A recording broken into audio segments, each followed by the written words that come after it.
السلام علیکم ورحمۃ اللہ وبرکاتہ۔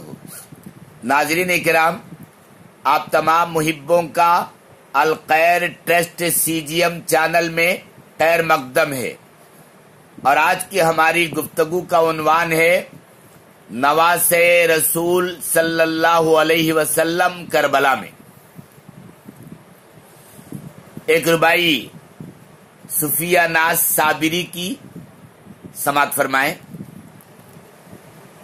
حسین ابن علی تیری شہادت یاد آتی ہے، حسین ابن علی تیری شہادت یاد آتی ہے، تیری عظمت تیری جرات صداقت یاد آتی ہے۔ چلے جب قافلہ لے کر مدینے سے سوئے کربل، چلے جب قافلہ لے کر مدینے سے سوئے کربل، 72 شہسواروں کی قیادت یاد آتی ہے۔ نہیں ملتی مثال ایسی تیرے جابازوں کی، نہیں ملتی مثال ایسی تیرے جابازوں کی، گھنی تیروں کی چھاؤں میں شجاعت یاد آتی ہے۔ شہادت پا کے تو نے کر دیا اسلام کو زندہ، شہادت پا کے تو نے کر دیا اسلام کو زندہ، وہ نیزے پر بھی قرآن کی تلاوت یاد آتی ہے۔ کٹا کر سر کو سجدے میں نماز عشق ادا کر دی، کٹا کر سر کو سجدے میں نماز عشق ادا کر دی، کہیں دیکھے نہیں ایسی عبادت یاد آتی ہے۔ کٹا جاتا ہے دل رکتے نہیں ہیں ناز کے آنسو، کٹا جاتا ہے دل رکتے نہیں ہیں ناز کے آنسو، جب اہل بیت پہ گزری قیامت یاد آتی ہے۔ معزز سامعین اکرام،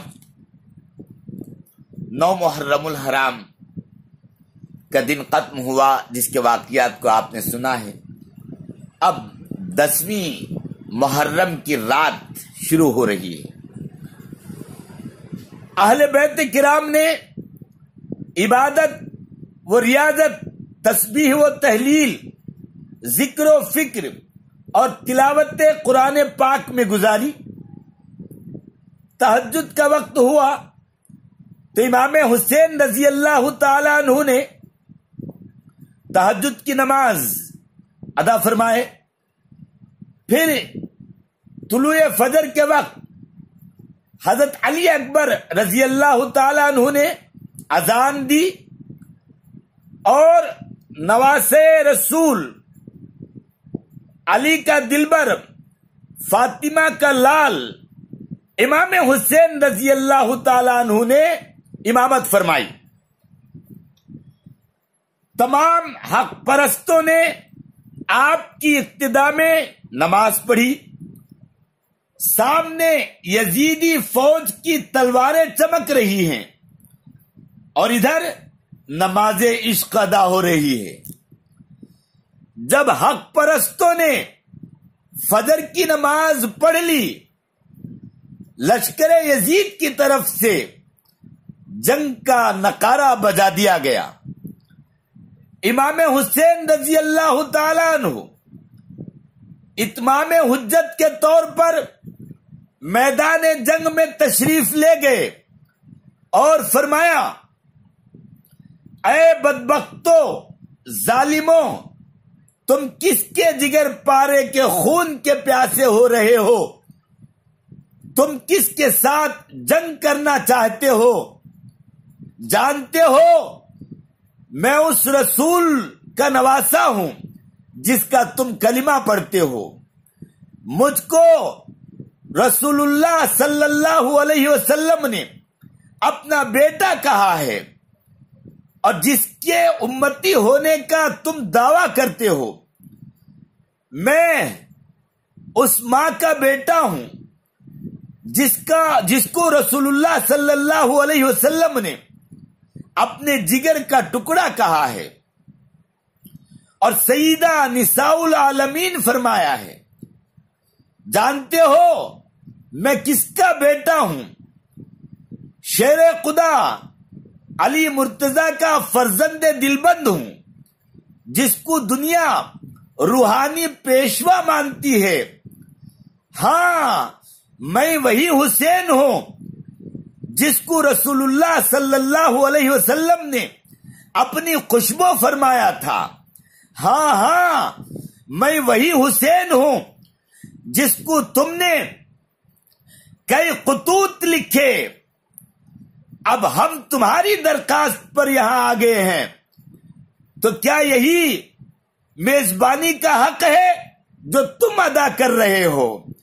ظالموں، بدبختوں، اب بھی وقت ہے، اپنی آنکھوں سے جہالت کے پردے اٹھا کر دیکھو، تعصب کی پٹی اتار کر دیکھو، دنیا کے مال کی ہوس کو چھوڑ کر دیکھو، اور اپنے کیے پر نادم ہو جاؤ، شرمندہ ہو جاؤ۔ ابھی توبہ کا دروازہ کھلا ہے، ورنہ بروز قیامت میرے اور میرے اہل خانہ کے خون کا تمہارے پاس کوئی جواب نہ ہوگا۔ تم دنیا و آخرت میں ذلیل و خوار ہو جاؤ گے۔ جب سر محشر وہ پوچھیں گے ہمارے سامنے، جب سر محشر وہ پوچھیں گے ہمارے سامنے، کیا جواب جرم دو گے تم خدا کے سامنے؟ امام حسین رضی اللہ تعالیٰ عنہ کا جب یہ خطبہ ختم ہوا، آپ نے خطبہ ختم فرمایا، تو یزیدیوں کی فوج میں جو حر بن ریاحی تھے، ان کی آنکھوں سے غفلت و جہالت کے پردے اٹھ گئے۔ حر کی دل کی دنیا بدل گئی اور جسم پر لرزہ طاری ہو گیا۔ کسی نے پوچھا حر کو اس حالت میں دیکھ کر کہ اے حر، میں نے آج سے پہلے تجھے میدان جنگ میں ایسے متفکر نہیں دیکھا جیسے آج میں تمہیں دیکھ رہا ہوں۔ حر بن ریاحی نے کہا، میرے ایک طرف جہنم کے بھڑکتے ہوئے شعلے ہیں اور دوسری طرف جنت کی سدا بہار موجیں ہیں۔ میں سوچ رہا ہوں کہ اب کدھر جاؤں۔ پھر حضرت حر رضی اللہ تعالیٰ عنہ نے اپنے گھوڑے کو ایڑی لگائی اور نواسے رسول، سبت رسول، آل رسول صلی اللہ علیہ وسلم کے قدموں میں حاضر ہو گئے اور چیخ کر کہا حر نے، نکل کر لشکر آدھا سے مارا حر نے یہ نعرہ، نکل کر لشکر آدھا سے مارا حر نے یہ نعرہ کہ دیکھو یوں نکلتے ہیں جہنم سے خدا والے۔ پھر حر کی آنکھوں میں آنسو آ گئے اور حر بن ریاحی نے امام حسین کی خدمت میں عرض کیا کہ یا امام، کیا میری خطائیں معاف ہو سکتی ہے؟ امام حسین نے فرمایا، تمہارا کیا نام ہے؟ انہوں نے کہا کہ حر۔ امام حسین نے فرمایا، تیری ماں نے تیرا نام حر رکھا ہے اور حر کے معنی ہی آزاد۔ سن لے، تو نے اس مصیبت کے وقت نواسے رسول کی قدم بوسی کی ہے، آج تو جہنم کی آگ سے بھی آزاد ہو گیا۔ حر بن ریاحی ابھی امام حسین کی قدم بوسی کر ہی رہے تھے، یزیدی فوج کی طرف سے، یزیدی لشکر کی جانب سے سردار عمر بن سعد نے تیر چلا کر اعلان جنگ کر دیا اور اپنے لشکریوں کو کہا کہ تم لوگ گواہ رہنا کہ ابن رسول، سبت رسول، اولاد رسول کے ساتھیوں پر پہلا تیر کربلا میں نے چلایا ہے۔ اس کے ساتھ ہی یزیدی لشکر سے ایک سرپھرا جس کا نام سالم تھا، میدان میں چلانے لگا کہ کون ہے جو میرے مقابلے پر آ کر اپنی جان دینا چاہتا ہے۔ اس آواز کو حضرت حر بن ریاحی رضی اللہ تعالیٰ عنہ نے سنا، اس کی للکار کو، تو جگر گوشے بطول نواسے رسول سے اجازت طلب کی اور میدان کارساز میں پہنچ گئے۔ مخالف فریق نے تلوار کا وار کیا تو آپ نے اسے ڈھال پر روک کر پوری قوت سے تلوار اس کے سینے میں اتار دی۔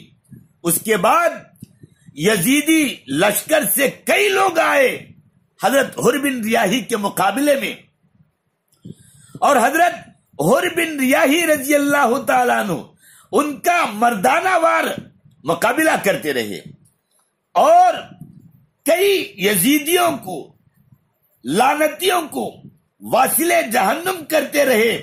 آخر کار جب یزیدی لشکر کا گھیرا آپ کے اطراف آپ کو تنگ کر دیا تو آپ کئی لوگوں کو فنار کرنے کے بعد منصب شہادت پر سرفراز ہو گئے اور شہید ہو گئے۔ انا للہ و انا الیہ راجعون۔ کربلا کے میدان میں یہ سب سے پہلے شہید ہیں حر رضی اللہ تعالیٰ عنہ۔ خدا رحمت کند یہ عاشقان پاک تینترا۔ اس کے بعد حضرت حر رضی اللہ تعالیٰ عنہ کی جام شہادت نوش کرنے کے بعد، نوش فرما لینے کے بعد، ایک وہب ابن عبداللہ کلبی رضی اللہ تعالیٰ عنہ امام حسین کی خدمت میں میدان میں جانے کی اجازت پوچھی۔ اس نوجوان کی شادی ہوئے ابھی 15 ہی دن گزرے تھے کہ اس کی بوڑھی ماں نے اپنے جوان بیٹے سے کہا کہ بیٹا یہ ٹھیک ہے کہ تو میری زندگی کا سہارا ہے، تو ہی میرے گھر کا چشم و چراغ ہے، مجھے یہ بھی معلوم ہے کہ تیری شادی کو صرف 15 دن ہوئے ہیں، مگر تیری بوڑھی ماں کی زندگی کی آخری خواہش یہ ہے کہ آج اس میدان میں نبی کے نواسے پر تم قربان ہو جاؤ، تمہاری ماں کا نام بھی شہیدوں کی ماں میں آ جائے۔ چنانچہ امام حسین سے اجازت لے کر حضرت وہب ابن کلبی بھی میدان کارزار میں آتے ہیں اور دشمنوں کے ساتھ مردانہ وار مقابلہ کرتے ہیں۔ کئی کوفیوں کو واصل جہنم کرنے کے بعد آپ بھی جو ہے لڑتے لڑتے جام شہادت نوش فرماتے ہیں۔ انا للہ و انا الیہ راجعون۔ اللہ پاک ان شہیدان کربلا کا مقام اونچا اور اعلیٰ فرمائے اور درجات کو بلند فرمائے۔ باقی تفصیل کل کے پروگرام میں انشاءاللہ آپ کے سامنے پیش کرنے کی کوشش کروں گا۔ دعا فرمائے اللہ پاک ہم سب کو کربلا کے واقعات کو سن کر عبرت حاصل کر کے اپنی زندگی بنانے کی توفیق دے۔ السلام علیکم ورحمۃ اللہ وبرکاتہ۔